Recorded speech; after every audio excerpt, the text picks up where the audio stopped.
one of the issues lawyers have is creating content because they're like, all right, I want to be on LinkedIn. I agree with you guys. I need to be there. What am I putting up there? I don't have anything. And I don't want to get into the whole rigmarole of just getting started, although that's important. Let's talk about content creation and let's talk about podcasting and why that may be for some lawyers a hidden treasure. So I'm a big fan of it. And this goes back to what we talked about earlier.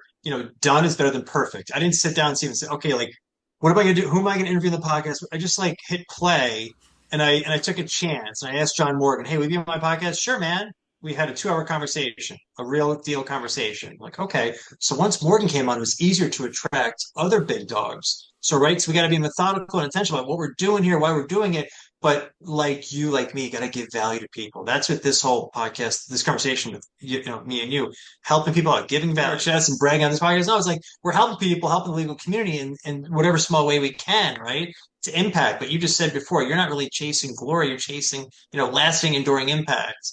And that influences your kids' success because they see what dad's doing, right? And that's why I wrote a memoirs. I grew up in a very insane environment which preordained that I'd likely be in jail. Mm. And so that's why I wrote a memoir. So I'm like, how can I stand out? Tell your story. So if you're trying to get your voice on LinkedIn, be authentic.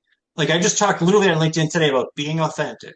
And people like that stuff because it's Yeah. like, who doesn't, tell stories, tell how you started your practice, how you started your business, how you got fired, how you got off your feet, how you got rejected by that girl in high school, but then it was the best thing ever. Like these opportunities that are all around you. I just think you have to see the good